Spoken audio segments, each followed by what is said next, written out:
story begins with a man named Walter on the run. In the middle of a crowded marketplace, he sprints in panic as a group of people chase after him. In the chaos, Walter manages to slip a small package into a mailbox, and for a brief moment, he seems relieved. But that sense of safety does not last long. As he steps onto the edge of the road, a speeding van suddenly crashes into him. Walter is killed instantly.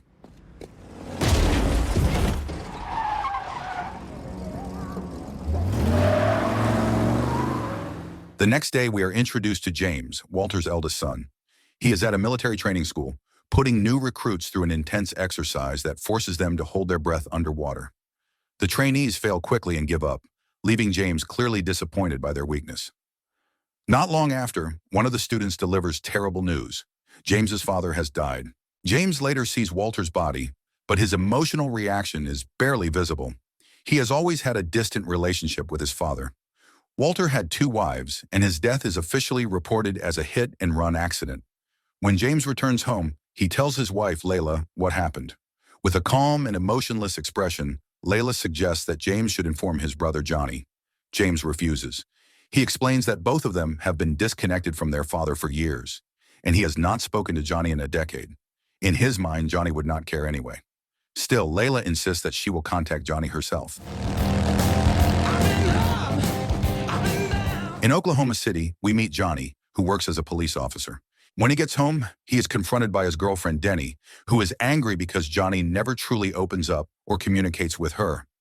Johnny promises to change, but Denny finally reveals the real reason behind her frustration.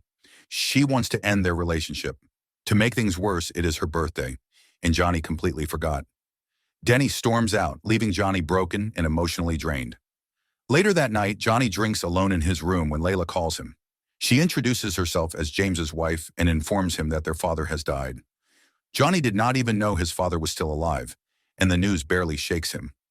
Layla invites him to attend the funeral the next day, but Johnny refuses. Not long after, 2 mysterious men break into his apartment. Johnny demands to know who they are and why they are there.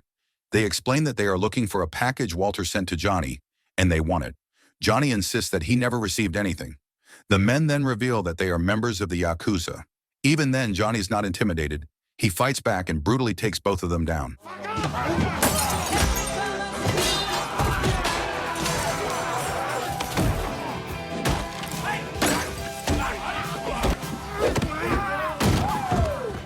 During the fight, several photographs fall onto the floor.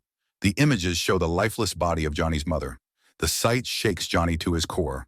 In that moment, he decides that he must uncover the truth about who his father really was and what Walter had been involved in all this time.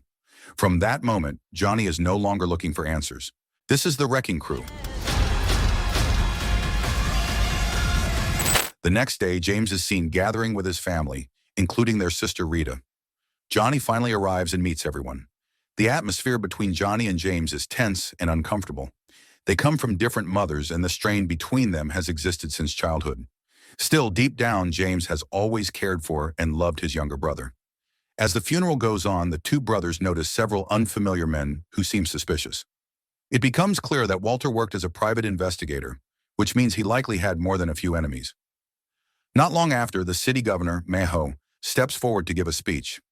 It is revealed that he was a longtime friend of Walter, and he appears genuinely pleased to see Walter's sons reunited at last. That evening, everyone gathers at the house. Maho speaks highly of both James and Johnny. Rita, however, still carries resentment toward Johnny for not being there when James's mother passed away years earlier. The conversation continues, shifting toward Johnny's life and how he has been doing. Johnny mentions that he has a girlfriend, or at least he used to. Even he is not sure whether the relationship still exists. Johnny did not come back without a reason. He is convinced that Walter's death was not an accident, but a murder. The fact that he was attacked by Yakuza members shortly afterward only strengthens that belief. Everything feels far too strange to be a coincidence. James immediately accuses Johnny of causing trouble again, just like he always did in the past. In James's eyes, chaos seems to follow Johnny wherever he goes. Johnny fiercely denies the accusation. The tension escalates into a heated argument, and the 2 eventually leave together. James demands honest answers, remembering how 10 years earlier, Johnny had brutally beaten a group of gangsters because he believed they were responsible for their mother's death. Johnny responds with anger, saying that James chose to move on with his life without ever truly trusting him. The argument ends with Johnny storming off, consumed by frustration. Johnny later spends his time at a bar where the bartender serves him a special drink. Soon after finishing it, his head feels light and his vision begins to blur. Without realizing it, Johnny is taken to meet Mr. K, a powerful Japanese mafia boss in Hawaii. Mr. K is furious to see Johnny again. He reminds Johnny that 10 years earlier, Johnny had beaten his men after wrongly assuming they were involved in his mother's death. Mr. K insists that he never killed Johnny's mother and has no interest in reopening old conflicts. He gives Johnny 7 days to leave the island. If Johnny stays, he will be killed in a brutal way. Johnny refuses to back down. As a warning, Mr. K slashes Johnny's face. In the end, Johnny has no choice but to give in. You're gonna wear my mark! I'm gonna give you 7 days! I hate swimming. Yeah, I'm good. The next day, James begins going through his father's belongings. Among them, he finds a key to an office and a list containing 12 random codes. Meanwhile, Johnny is already at Walter's office, searching through the place. Although he has not found anything truly important yet, he suddenly catches someone trying to break in.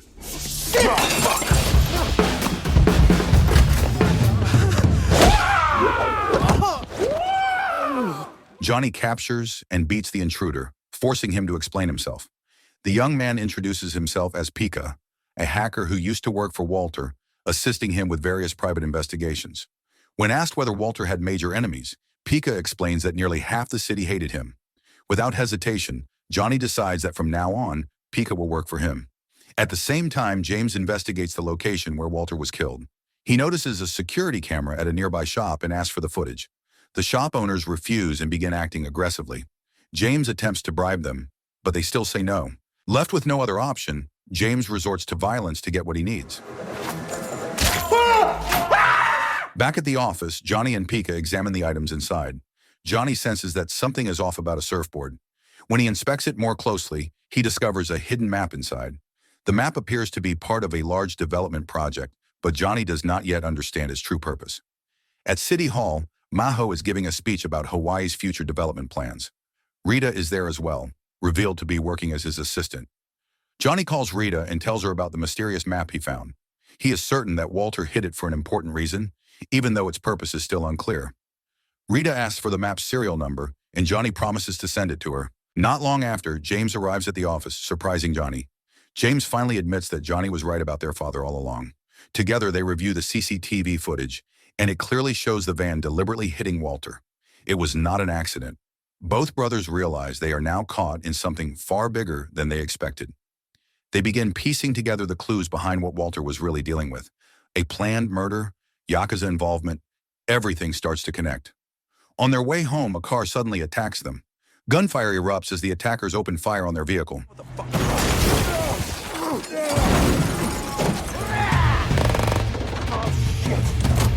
Johnny jumps out and returns fire until the attacking car explodes. The blast also destroys James's car.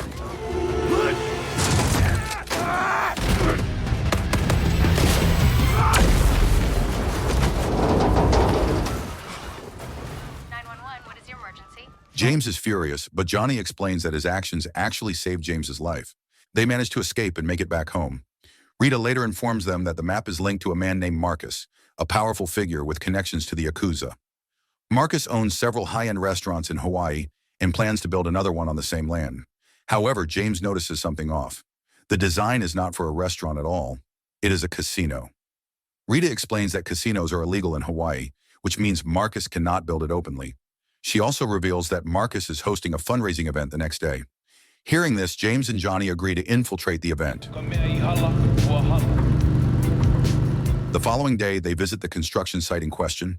There, they encounter a group of native Hawaiians staging a protest. The locals are determined to protect the land from being taken away. One of the women explains that the land has belonged to their ancestors for generations, and now powerful figures within the government are trying to seize it by force. They vow to stay and fight no matter the cost. Their resolve leaves both James and Johnny silent and deeply impressed. Not long after, Johnny receives an important call. The police have discovered another body connected to the same truck that killed Walter. From this, Johnny realizes someone is actively trying to erase evidence. The truck is registered to a company called Motora. At the same time, Pika reports that he has successfully landed a job as a waiter at Marcus's party. It is the perfect opportunity for them to get inside. That night, the event begins. James and Johnny go undercover as servers. While working, Johnny notices a woman who catches his attention and follows her. Her name is Valentina. She quickly recognizes Johnny as Walter's son. When Johnny tells her that Walter has passed away, she is visibly shaken. Valentina reveals that she is Marcus's wife and admits that she was the one who hired Walter after suspecting her husband of having an affair. She then invites Johnny to meet her at a hotel the next day so she can explain everything in detail. Elsewhere at the event, James is working in the catering area when a man named Nakamura appears, clearly intoxicated from drugs. James notices the man's last name, Motora, the same name as the company that owns the van responsible for their father's death. Before James can look into it further, security intervenes and both brothers are detained and dragged in front of Marcus. Marcus demands to know why they disrupted his event, claiming he has no idea who they are. James and Johnny reveal that they are Walter's sons and that their father has recently died. Marcus insists that he only hired Walter to investigate suspicions of his wife's infidelity. A misunderstanding follows when Marcus assumes Johnny is accusing him of murder. Johnny clarifies that both Marcus and Valentina had hired Walter to spy on each other. During the exchange, Johnny notices a grenade displayed among Marcus's belongings and becomes fixated on it. Not long after, Marcus orders both brothers to be thrown out of the party. The next day, Johnny goes to the hotel to meet Valentina. Instead, he finds her lifeless outside the building.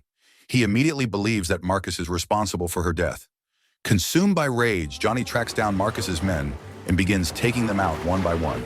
He nearly reaches Marcus before being overwhelmed and subdued.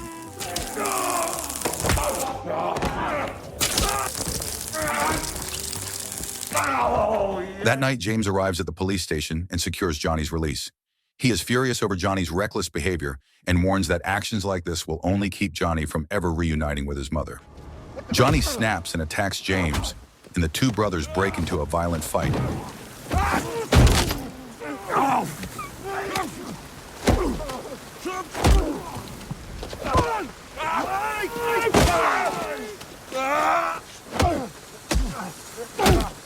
In the heat of the moment, Johnny finally releases years of buried pain.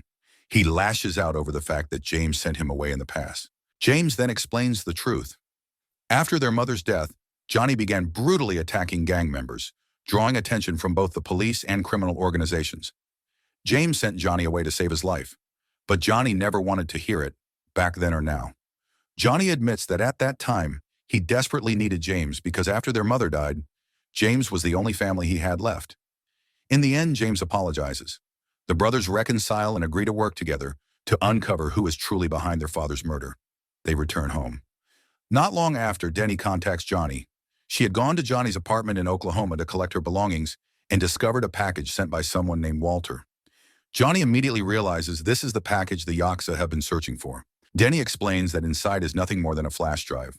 Johnny asks her to fly to Hawaii immediately and bring it with her, and she agrees. Soon after, Denny arrives and they leave the airport together. During the drive, Pika begins examining the flash drive. It turns out to contain a locked cryptocurrency account. Denny explains that the account requires 12 codes to unlock it. James then produces the list of codes they previously found among Walter's belongings. As Pika starts entering the codes, chaos suddenly erupts. A helicopter appears and opens fire on their car. Several vehicles filled with armed men join the pursuit. A fierce firefight breaks out.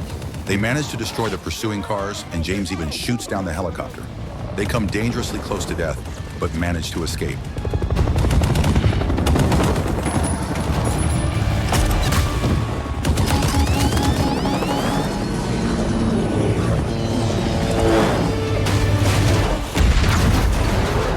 After pulling over, they check the crypto account again. It reveals $2 million stored in an overseas account, and the account holder is Maho. The discovery hits both brothers hard. All this time, they had trusted Maho like a family uncle. From that moment on, everything begins to make sense. Marcus and Maho had been working together. Marcus bribed Maho to illegally clear the land for the casino project, and in return, Maho received $2 million. While investigating Marcus and Valentina, Walter accidentally uncovered this corrupt scheme. That discovery sealed his fate, and he was murdered, most likely with help from Nakamura. At the same time, Rita shows Maho the map, proof of Marcus's plan to seize Hawaiian land with support from insiders within the government. Maho takes the map and promises to bring Marcus down. In reality, he does the opposite and tries to cover everything up. When James and Johnny return home, they find the children terrified. Thugs have already been there and kidnapped Layla. Soon after, Johnny receives a call from Marcus. He allows them to see Layla and Rita, both tied up in a basement. Marcus threatens to kill them unless the crypto flash drive is handed over. The brothers' anger reaches its breaking point. James takes Johnny to his weapons storage, and they prepare to fight side by side. Without hesitation, they storm Marcus's compound, silently taking down guards one by one in the darkness. Nothing stands in their way.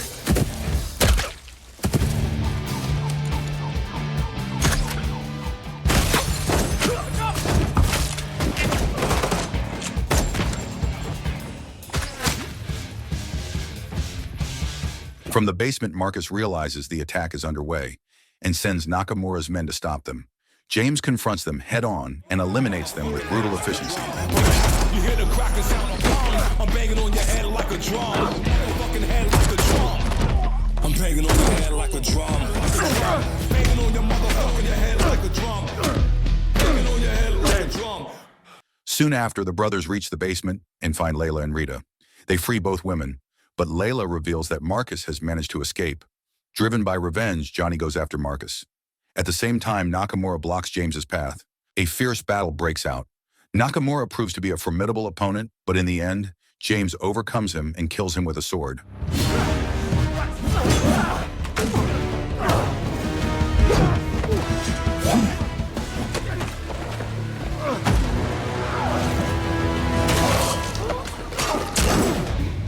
Johnny finally catches up to Marcus at his escape route. Marcus is no ordinary opponent. Trained in Yakuza combat, he overwhelms Johnny and nearly kills him.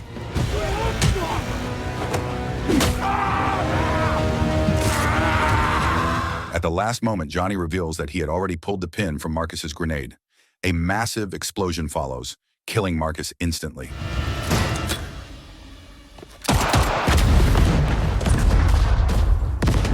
Johnny is thrown into the ocean and nearly drowns. James dives in and manages to pull him back to the surface. Johnny is badly injured, but still alive. James is overwhelmed with relief, having finally saved his younger brother. The next day, authorities arrest Maho. In front of Walter's family, Maho insists that he is innocent, but the police take him away regardless. 2 days later, Johnny sits by the beach, reflecting on his mother. His anger had always been rooted in that loss, and it was the reason he left in the first place. Now he feels at peace, having finally returned to his family. Mr. K appears, surprised that Johnny has chosen to stay. Johnny makes it clear that he is not leaving and wants to live with his family. Mr. K explains that by killing Marcus, Johnny ended the terror that plagued the area, something that ultimately benefited the people of Hawaii. For that reason, Mr. K allows him to live. Before leaving, Mr. K hands Johnny a slip of paper with the name of the person responsible for his mother's death and tells him that the choice is now his. Johnny shows the name to James. James admits that he should have supported Johnny in the past but failed to do so. This time, he will not stand in his way. James also believes that Walter sent the flash drive not just to expose the crime, but to bring Johnny back home to his family. And in the end, that plan worked. Johnny says that the $2 million is enough for all of them to live peacefully together. He then burns the paper with his mother's killer's name, choosing to let go of his revenge. In the end, the two brothers move forward together, at peace with their past and finally living as a family. So the moral of the story is never ignore family issues, never hide secrets in mailboxes, and assume chaos is guaranteed if your dad was a private investigator.